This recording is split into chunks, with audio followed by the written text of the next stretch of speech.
Welcome. You are at the CCC. Where there are no outside issues. My name is Bonnie Violet. I use she, her pronouns. I'm a trans, femme, genderqueer, spiritual drag artist, digital chaplain, and person in recovery. Hi, my name is Anthony. I'm a 6-year doctoral student in clinical psych. I'm drinking a delicious chai, and I care about you. He cares about you. And I'm Lulu. My pronouns are he and him. I am a former Miss Castro Country Club. I am in recovery for crystal meth and alcohol, and I am always looking for balance. And each week we will provide and create a brave space where we engage in conversations around topics of recovery. Yes, and our intention is to hold and inspire better spaces for people in recovery. By tackling topics sometimes used to separate us. Your turn, Anthony.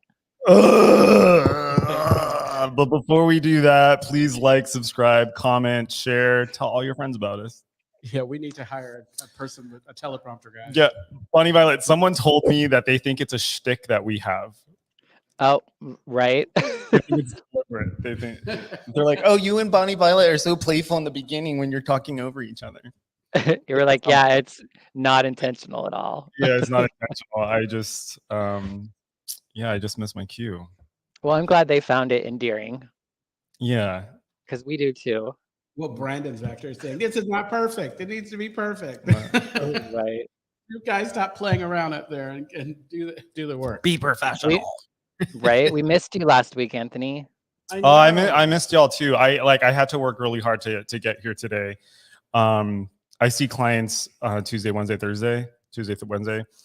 So sometimes it's hard to get here. Okay. But yeah, I missed y'all too. I listened in. I appreciated the shout outs. Nice. Maybe we should have a conversation about going later. What are you talking about? Later, like you mean like later, like a later time? Yeah, but like oh gosh, let's not talk business now. Jesus. So how is everyone? Right. Well, I'm good. I honestly, yeah, life's good. Can't complain. Yeah, I'm well too. It's 96 degrees out here, but it actually feels nice. Yeah. Bonnie was like, it's really nice. It's not that hot. And it's like 96 degrees and all. That's hell weather. I mean, here 75 and we're like ready to die. Is it dry or a humid heat? It's a dry heat, and we have a little bit of overcast today, so it's not like, because otherwise, my ass would be burning. Like I'd be like red like a lobster. But the overcast is nice. Your hair would be really big. Red like a lobster. Right.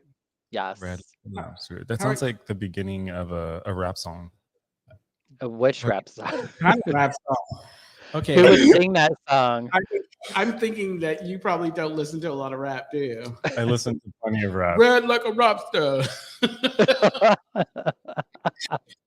Ricky. Do you ever get bored of yourself? Because I'm bored. Okay. I am not bored. I'm living. I love it. Living. So am I. I think you were gonna ask me how I'm doing. Yes, how are you? Yeah, I'm fine. Okay. so glad we asked you. So glad we asked you. Happy to be here. I know, that was super dramatic. I love that. Yeah, happy to be Did I tell you? Okay, so I think I mentioned it to you. I was listening to a past episode. I mentioned to Bonnie, and I think that like our kind of rapport, like maybe it is a stick because we were talking about that word parlance. You're talking. Oh, you told me about this. Bonnie and I go right into like. I know y'all attacked me. Bonnie's like parlance, and I'm like, I'm grabbing my dictionary. We can always rely on you to to. I felt bullied. Right. I was in high school all over again. I felt bullied. Yeah, well, you were the new one at that time. You were the new kid on the block. Girl, that was literally like 3 weeks ago. What are you talking about? Parlance? No, parlance was a while ago. No, I was when I was at home sick with COVID, or like I was. Yeah, those were better times. You might not have been new, but it wasn't last week. Yeah. I know. It wasn't. Those were good times. Those were good times. I mean, if you're listening, I want you to know, like, anytime that Anthony is shocked when I am a little saucy, it's because I'm not shocked. No. Right. You just act that way. Well, but you play you. I don't want to say that you play the victim, but you always feel like I'm Oh, coming for you The victim. when it's oh, when it's kind of a I play mutual. the victim. It's a volley. It's a volley. I play Okay. the victim. I almost said the same thing, and then I was like, that's not going to go over well. I No, play the victim. no, you're not the. Well, I was trying to find a nicer. It's in between, not the victim and the victim. Right, right. Maybe someone in the audience could tell us I know. I know. how they read it. Um, so today's episode is about boundary setting. The irony. That's actually about boundary setting. Right. We Um, started by talking over one another repeatedly, right? yeah, it was part of our shtick. Mhm. It's a bit. Uh, so boundary setting. What's it mean to you? What is it? And how does it? You know what? Actually, I don't know where I'm going with this, except to say that I'm really bad at boundary setting, and it's taken me a really long time to figure it out. And I'm wondering what boundary setting looks like and sounds like to you two. On Saturday, I was laughing with Anka, one of our listeners, on the deck at the country club in the back, and a few others. And she asked what the theme was going to be. So we healthy boundaries, and we all looked at each other like, "Well, I guess we all know what's not a healthy boundary." But for me, I think I read something that a boundary is that thing that differentiates you from me. It's how I determine who I am and who you are. You know, it's where I cut off and where you begin, or whatever, all that good stuff. I know it was all magical and poetry, and I was like, "This is cute." I didn't think it was. Okay, I because I probably didn't do it justice. When I looked at boundary earlier, it said something that I thought it says a line that marks the limits of an area. I thought that was kind of cool. Yeah. Well, what I will say, I can tell this story. And when we were thinking about this idea for boundaries, when you come in and you're like, I didn't care You about get anybody. consent first. I will, yeah. I mean, and now we have this idea of consent, but when I came into the rooms, it's like I had been so, without even believing that I was so self-centered. I was so about me and about what I do. Now I jokingly say when I do some of that same behavior, I say, I'm so self-centered, I'm an alcoholic. But I was doing it and getting upset when people would call me on certain behaviors. Like, perfect example.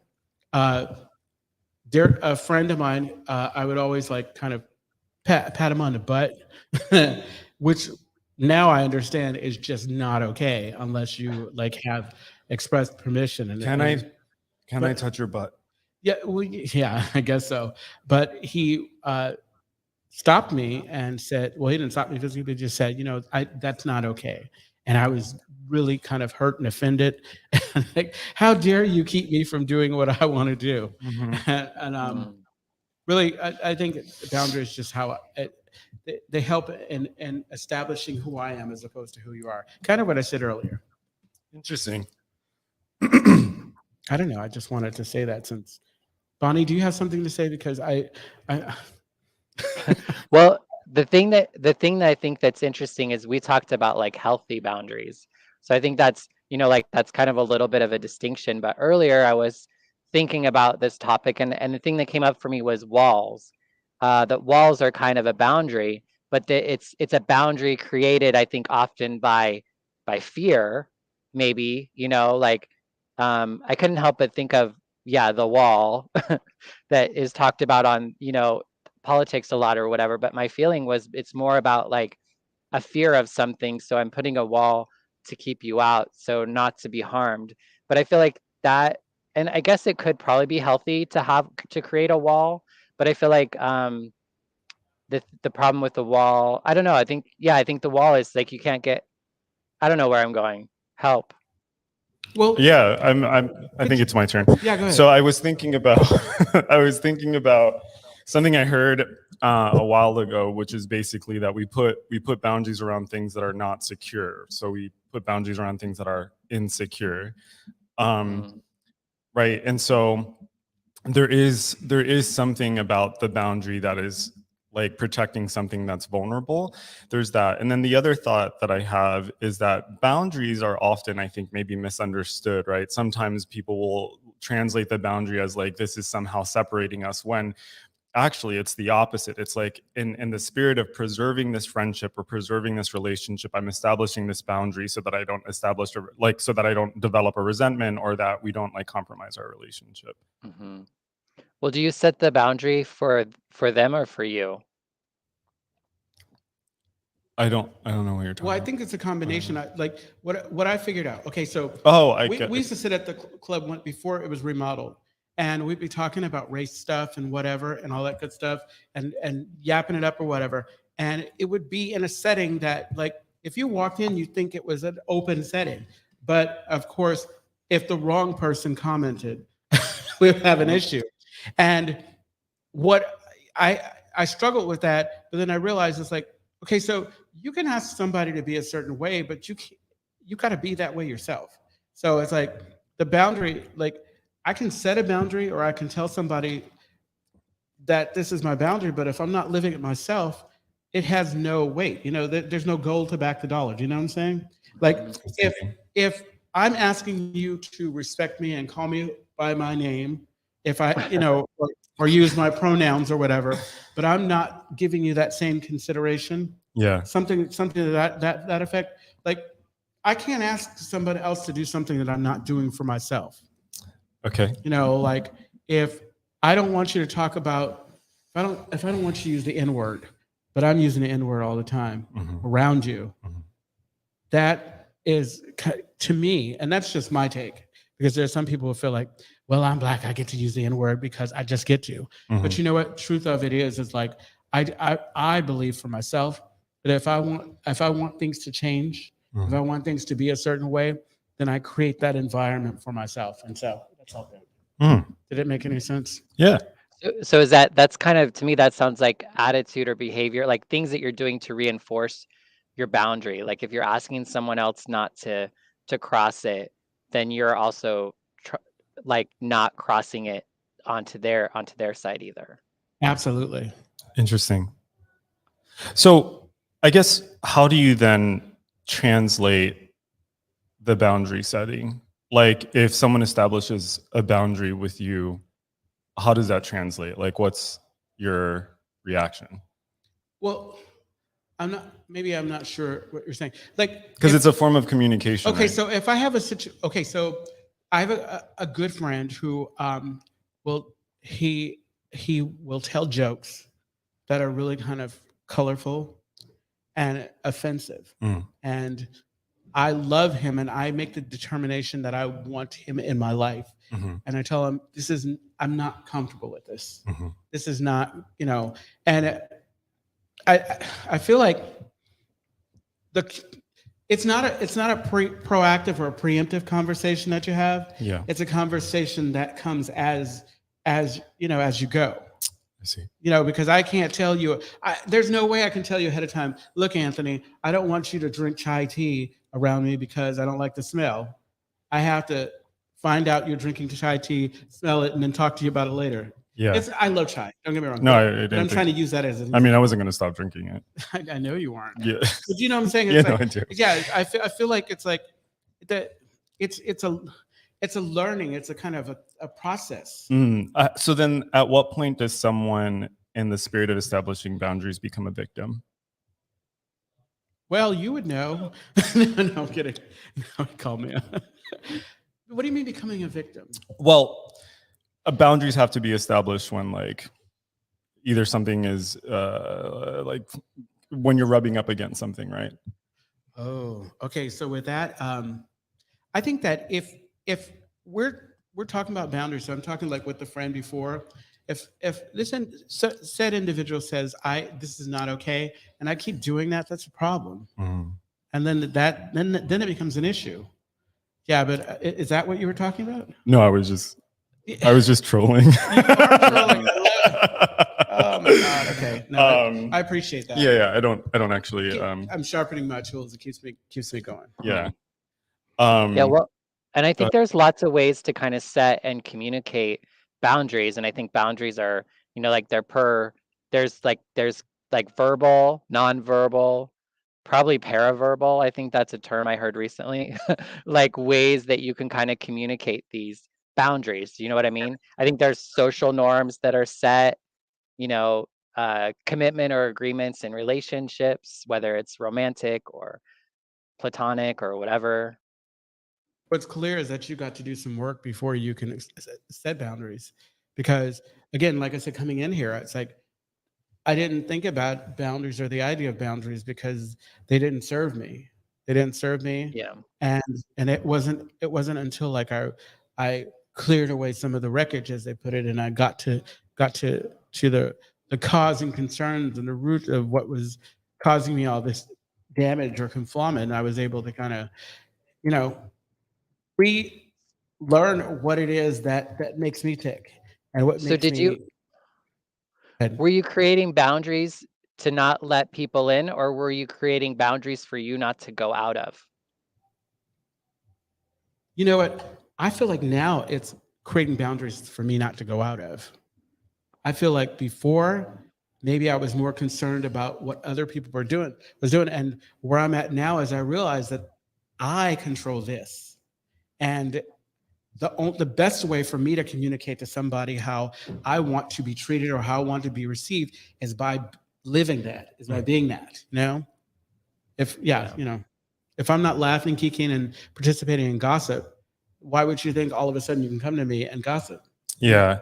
I also think about, well, so when, for example, a person is not very good at establishing boundaries or they don't have boundaries, generally it means that like when they were children, they weren't allowed to have boundaries, right? Like they had a parent that may have been overbearing or a family that never really allowed them to have their own identity or their own like sense of self. And so um when a person gets older, and I know this is definitely true for me, when a person gets older, it's really difficult to know when it's okay to actually say like, hey, this hurts, right? Because at least for the longest time for me, I always thought that the way you're a good person is by allowing people, by helping people, right? And sometimes that came at like the expense of like my mental health or any number of things, right? And so sometimes establishing boundaries felt problematic to me, and sometimes it felt like it was rubbing up um, against like cultural values that I have, right? Mhm. And I think now sometimes I think about boundaries in a much more sensitive way. So sometimes I'm like, do I need to establish a boundary, or do I need to like develop some distress tolerance, or do I need to get more comfortable with being uncomfortable? I feel like if you have to ask yourself, do I need to establish a boundary? You might need to establish a boundary. Because I don't think that like all boundaries are like these demands or whatever. I think it's just like, hey, I like to hug, or I don't want to be hugged. Don't Yeah. touch me, things like that. I don't know. Yeah. Well, I mean, do they always? Because, for example, like when you and Bonnie Violet gang up on me. Yeah. Do That's we? is that a is that a It's, fact or is it's that a feeling? we have a comment. Who does it? Jalen. I think this topic is interesting because many people, especially in recovery, will say create healthy boundaries, but when the boundary is set, you get gaslighted and told that you may need to do an inventory or that you need to take a look at what certain behaviors bring up for you, rather than respecting the awareness that was just brought to your attention. Jalen, I love your I know, contributions. Jaylon. I love that. Oh, did I say that wrong? No, you said it right. Jalen. Yeah, I really love your contributions. That's awesome. And I agree. I agree. I think that, when setting those boundaries, I think that, and this is where I come with this idea of living the boundaries. I have to be okay with how, it. I can't buy into like if I've decided that this is something that I no longer am okay with, that I Mhm. can't deal with, then I have to be okay with the fact that some people are not there yet. They're not going to Mhm. understand it. Mhm. And this is when I say there's some people that, I express that this is not okay. If they don't get it, if they don't accept it, then that's when I love you from across the street. I don't Mhm. need to be in your space. Mhm. Mhm. I don't know. You don't get it. You're not, and unfortunately in recovery, there are a lot of folks who struggle with that, and it takes some people longer. It's like sometimes quickly, sometimes slowly. Uh, but I don't have to be. Captain Save-A-Ho to everybody. I don't have to. Yeah. Well, and I think it's not always that, like, it's like you can set a boundary, but it's like what you do once that boundary is passed too, that I think is the other place, because you can keep setting boundaries, and if you don't enforce them or don't change, if they keep crossing them, then that's one that's like mixed communication and that sort of thing. But I think that's the other thing. It's like that's information for you to, I don't know, to do something different, probably to step away, or you know what I mean, like create some sort of other boundary, uh Or wall. or what? Or wall. Or a wall. Or wall, yeah. Ray had a great comment. Ray says, personally, I approach life as a fluid. Boundaries may need to be flexible depending on the situation. And the person, I mean, it's like, it depends on our relationship, because some things that bother me that other people do that I'm not that close to, when somebody that I absolutely love and adore, it may not feel or the same way. So yeah, you're right. I agree with you, Ray. They need to be fluid. Yeah, I think there's like a level of trust, right? There's like a back and forth that I can do with you because I trust you're not trying to hurt me, and because we're friends, etc. Where like if I've just met someone, they're like I'm a very boundaried person if I don't know someone, and so they wouldn't be able to get away with like a fraction of the shit that you pull. That was wow. That was, it's important that you say that, because that was really tough in the beginning, because being a gay man, the playful kind of cattiness and the banter, like I had to make it a point to not participate in the cattiness around people that I didn't know, because it would be. I always thought that it was because I trusted you, because I knew that you weren't you're not trying to hurt me, and I would find myself in these catty kind of back and forth with people that were really kind of go for the jugular, like wanting to see me dead. I'm all, seriously? Yeah, well, this is supposed to be lighthearted. Yeah, because sometimes it's mean spirited. I feel like sometimes people don't know how to joke. You know what I mean? Where certain drag queens. Yeah, I mean, there's such a fine line. I mean, anyway, I was just thinking about there's this term in Spanish. It's I think it's called like igualado, which basically means like we don't know each other, but you're treating us as equals, right? And so it's disrespectful to do that, right? Because there's like a certain level of like, you have to establish trust with someone and some like shared contacts and like safety, etc. No, I agree. Yeah.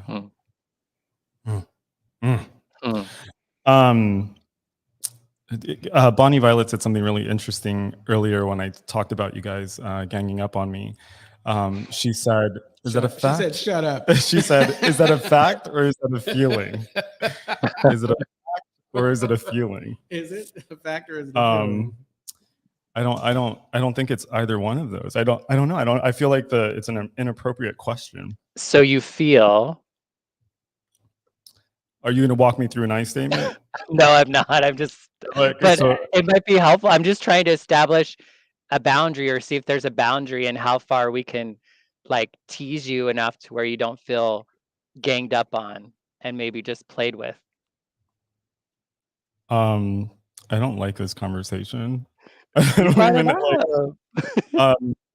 No, you guys brought it up earlier. Well, you know what? Maybe this is great, because this is an opportunity for us to walk our audience through the idea. Are we doing like an experiential exercise? Yeah, setting up boundaries. If this is something that really concerns you, if you want us to change our behavior, then you need to talk to us about. I don't want you to change your behavior. This so wasn't planned. This wasn't planned. To gang up on you, and all people out there. What do I want you to gang up on me? No, I don't actually. Do I think you guys gang up on me sometimes? Absolutely. For example, like when we had that conversation, like the parlance thing, that actually like that I had to like go home and like undo that for myself, because I've spent so much of my childhood and my teenage years being made fun of because of like the words that I chose. And then it also felt really complicated for me because I'm a man of color. I was born and raised in the projects, and now like I've worked so hard to get to where I am. And so now I felt like I was like back in high school all over again. But there's such a fine line between what my experience is based on my history and what things are coming up in conversation. So it's not, so that's the thing I struggle with a lot is, as an example, it's like, does there need to be a boundary here, or do I need to just like process my feelings, or do I need to like get comfortable firing back, which is something that has often been really hard for me. Is that I like my family is very funny. They're all very, very funny people, and they have very sharp tongues. Yeah. And I like growing up, I like deliberately told myself I wouldn't fire back. Yeah. Right. And so sometimes when someone's mean to me, I won't fire back because it's not in my nature. Yeah. And so like communicating the feeling I have, or like communicating the idea I have, is a risk that I take. Right. Well, I think all the time it's like, in what we're talking about, there's risk, because if you want to maintain relationship, you want to stay in relationship, some people are not going to receive it when you say this is not okay, this is not, but Right. it doesn't mean that you don't, you have to. What? Mhm. Yeah, Have to what? it doesn't mean that you don't, like, it doesn't mean that if you can't be so concerned about how the other person might be affected. I mean, you can be as thoughtful as you can about how you express what you need to express, but because it's important for you to become the version of yourself to receive. Because I don't want that friendship if I can't have that conversation, if I can't have a conversation about something that might affect me negatively. Right. Yeah. Yeah. So And I think the thing that comes up with that too, it's like I sometimes can get into the place where I can feel like, oh, that triggered something in me. Like I know the intention wasn't that, but it made me feel this way. And then I feel like then I just kind of keep my shit to myself. And I think if I'm actually like in a good relationship, or in the relationships I want to be in, I mhm. want someone to be able to I want Anthony to be able to say, hey, like when when you did this, it took me back to this. And then now I have a little bit more context that even if my intention was good, or even if like whatever, it's like now I know how you might take that. And so I can think about how to be different with that. You know what I mean? So I Mhm. think, and it could be really, because that stuff will just add up. It'll just add up. So I think we have to be able to, I don't know, share our shit in the relationship, like, I don't know. Yeah, and I think I don't think that to the question of whether or not like a boundary needs to be established, like I guess for me it's very different, because I don't feel the need to like ameliorate, or like to arrive at like some easy kind of conclusion where things are, like happy and smooth. Like sometimes I am okay with just like sharing information, Mhm. right? Like this is an experience I have, without the need of saying like, now I need to establish this boundary, now I need you to do this, now, you know what I mean? I don't want to. So I try not to put restrictions on the way that I interact with other people. Mhm. And my default setting is to take on the work myself, as opposed to put the work on other people. And Right. I think part of that has always been, I can't count on other people to take care of me in the way that I can take care of myself. Yeah. Most of the We time. have spot check boundaries here on here. Like What? you and I talked about in the beginning when we first started doing this, that we want to be able to self correct, and part of setting boundaries is self correcting. It's like, uh, Mhm. if I'm thinking that I'm being funny, chuckle, although I am usually really funny, I realize that. Self-appraisal's a I bitch, know huh? exactly. But, yeah, no. Mhm. What I will say is like I love that about you. I think that we all have a role here. I love that. Um, Mhm. I know that you have this value for language, and that you're going to, and you're succinct, and you say what it is, and I appreciate that. And it's just a Mhm. lot of fun picking on you. Yeah. Yeah. For folks at home, I was just looking into the camera dismissively. we, Uh, we have I- another comment. oh, who? Yeah, Who? Jaylon. Jalen? I can give grace and not put up with people's bullshit. So I Absolutely. have to act accordingly, because I was a person who was bullied. So when I have to repeat something that I feel is uncool, I can build a resentment, intent versus impact always. I'm learning I can limit access to people who take issue with my boundaries. The problem I have with boundaries is once you've been made aware, you are no longer ignorant to the fact or feeling. Hard part is allowing the space for growth. Ooh, I heard Jalen's voice when he said, "You are no longer ignorant." It's Yeah. like, you have no, you have no excuse. Yeah, one of my favorite things I think I learned in SLAA is, ask for what you want and listen for what you get. Yeah, and maybe be okay with what you get, because just Yeah, because I ask for something doesn't mean I'm gonna get it the way that's I want right. it. That's right. So boundary setting or Yeah. boundaries in general.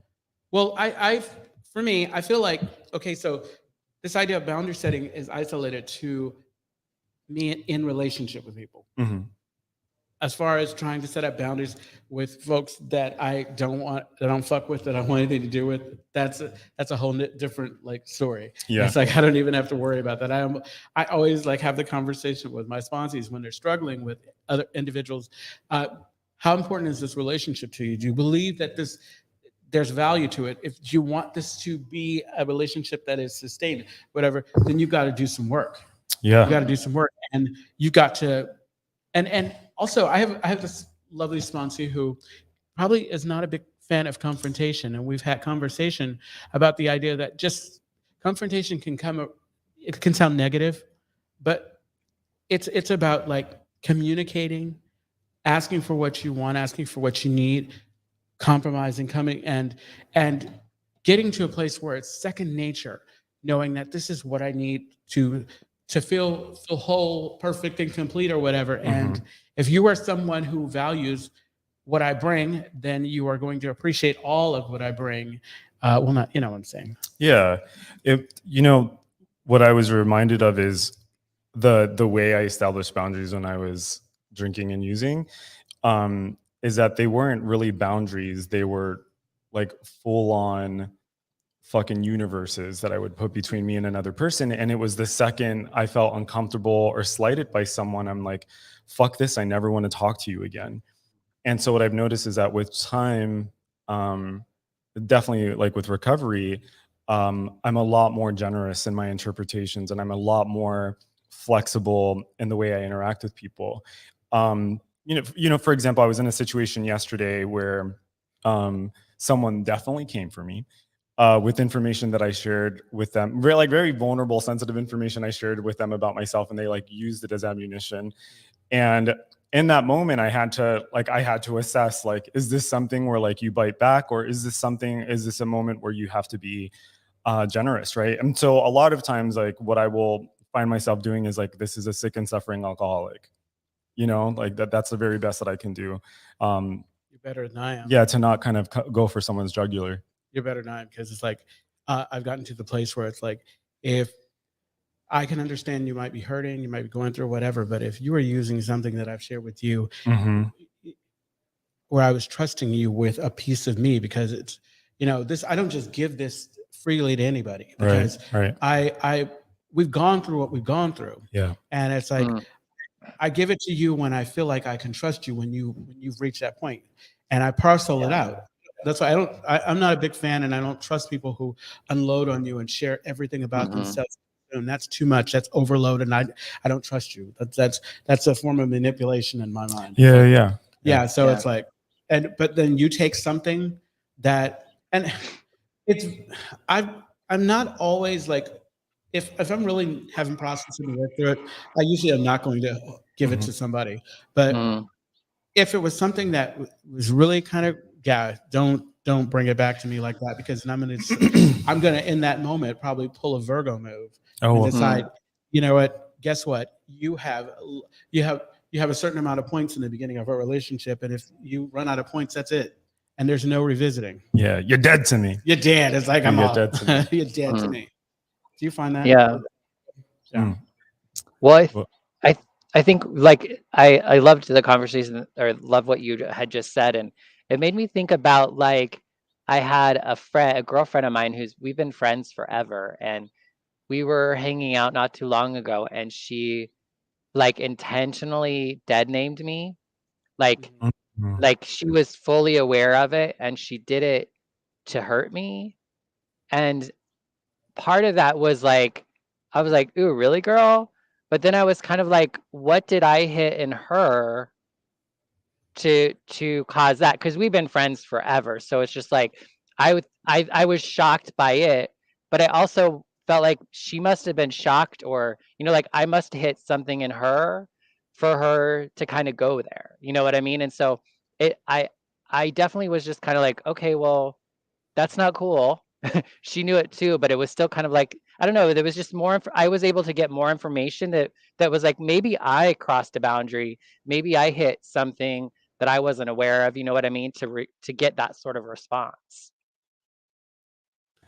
That's deep. Yeah, I'm looking at the level, like the amount of grace that you gave this individual, because that's a tough one. That's a really tough one. Yeah, it's kind of like, are there things that are that we can't accept apologies for? Like, for example, I used to think that if I was, well, I probably still think this actually, like that if I was in a relationship and I was cheated on, that would be the end of the relationship, right? Like, and so it makes me think about whether or not there are such, like there are, what are the things where things are, they're not excusable, they're unexcusable, or,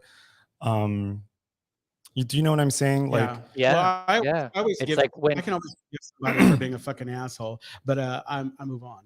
what were you going to say, yeah. Bonnie? But Well, it's kind of like, where do you apply grace, and or like, where do you, like, because part of that is like, like, just in hearing you reflect that, I'm like, gosh, am I like am I am I being too kind, right? Because I know I can have that nature where, like, kind of what you talked about, Anthony, where like I can just make it all my stuff instead of like really looking at the full picture. And so we're not like, we just have a lot of history, you know what I mean? And I think also, I don't know, they just felt like there was a lot more to it. It's like, I don't think she knew what she was doing, though she knew what she was doing. You know what I mean? Like, I don't think she really understood it. I think it was like, you know, and I hate to use this like but there was a time when I was younger, because I didn't understand the N word, I had said it thinking it was funny or jokily, which is cringy and not cool, right? But like, it kind of felt like that sort of situation where it was like she didn't know she crossed that line to the degree that she did until she saw how it impacted me. And then she was like, "Oh shit, that was," do you know what I mean? Like, I don't know that she could have been fully conscious of what that was doing to me, as somebody who's maybe cisgendered. I don't know. Right, right. Which is kind of reminds me of what Jaylon was saying earlier about, wait, was it Jaylon? yeah, About, oh man. Well, Ray was talking about flexibility and Jaylon was, fluidity. I think though impact, that's what Jaylon was talking impact about. versus intent. Yeah. Yeah, and it's I don't know, it's like I try to be, oh, I can give grace. Did someone just put this up? Oh, thank you, Brandon. Intent versus impact always. Yeah, I think, like, what do you do with the impact? Like, does this mean we don't have a relationship? Does this mean that, like, trust is compromised? And so much of that is informed by, like, our history and, like, our vulnerabilities and the things that we can and cannot tolerate. So I think you may have handled it just the way you were supposed to handle it. I mean, the future will tell, because if if you keep pulling shit like this, you get that first Yeah, time, that's a and then the next time, fuck around and find out. Yeah. My best friend, Stefania, one of the best pieces of advice she gave me years ago, she said that when you're picking a relationship, you should pick a relationship based on the consequences that you're willing to accept, right? Because all relationships, generally, they have their good parts, right? But you have to ask yourself, like, what are the things that I'm willing to deal with? Yeah. Okay, should we, like, start to transition? transition to what? Well, Bonnie's already started. The What 439. did I know, right? She started transitioning already. Yeah.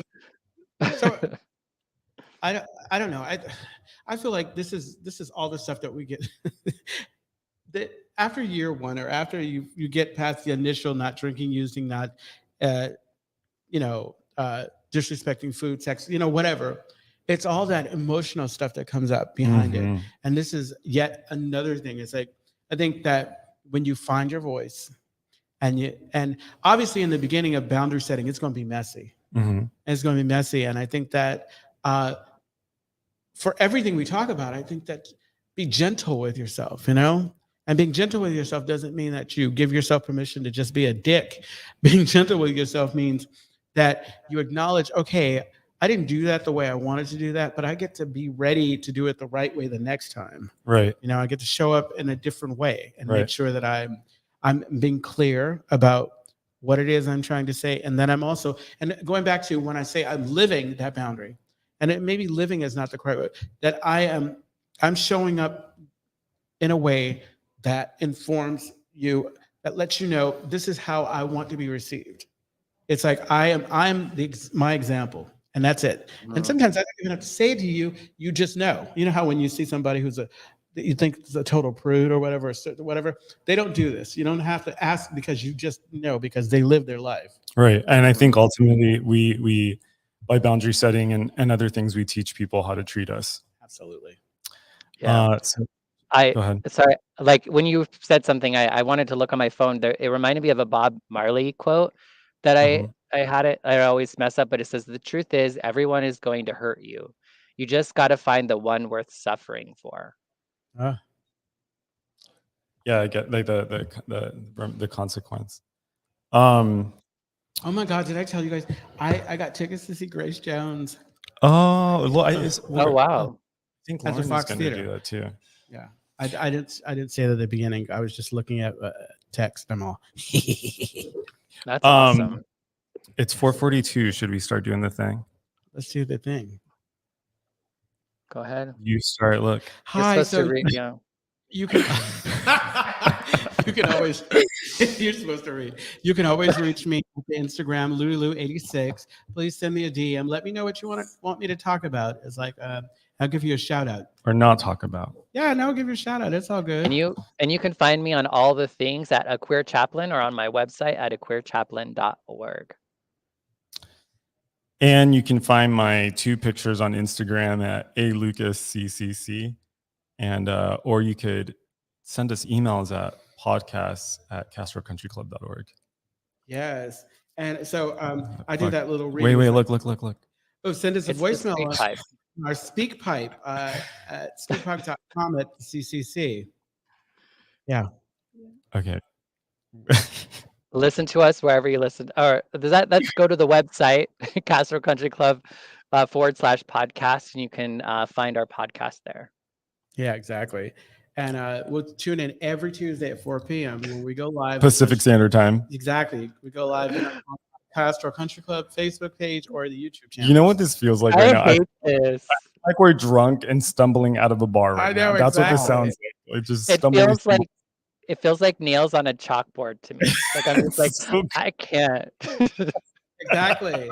And then, so I know I'm going to get a chance to read this. The Castro Country Club is a cleaning, sober gathering place for all people and a home for the queer community, the queer recovery community. We're located in the heart of the Castro district of San Francisco, and we endeavor to be a space where all can seek wisdom, serenity, courage, and joy. Joy. And Brandon is the most wonderful person any of us have ever met. It's true. Yeah, it is so true. The most wonderful person I've ever met. He's so tolerant. We love Brandon. Exactly. That's what we should talk about. Brandon? These weeks, love and tolerance. Love and tolerance. Well, I saw Jalen's message to you about gossip and recovery. I know. Why were you looking over my shoulder? Well, I told you how I feel about the shade, the thickness of the shade. The thickness of the shade. THIC. Next week we're gonna talk about the importance of designated spaces. Correct, Lulu? Yes, exactly. The importance of designated spaces. So if you want to find out about that, you need to show up. Can we just give people what does that mean? Well, go ahead, Bonnie. You're good. Well, it's like having BIPOC specific recovery spaces or trans or women, things like that. Yeah. What's that? What does BIPOC mean? Yeah, because some people may not know what Black and Indigenous, and people of color. Yeah. Mm-hmm. That's what it is. Okay. Okay. All right, it's 4:45. I think We it's need to time. go. Bye. Yeah, let's Sick- call Brandon, it. get sick of working us. Brandon, Bye. get us Yeah. out of here. Get us out.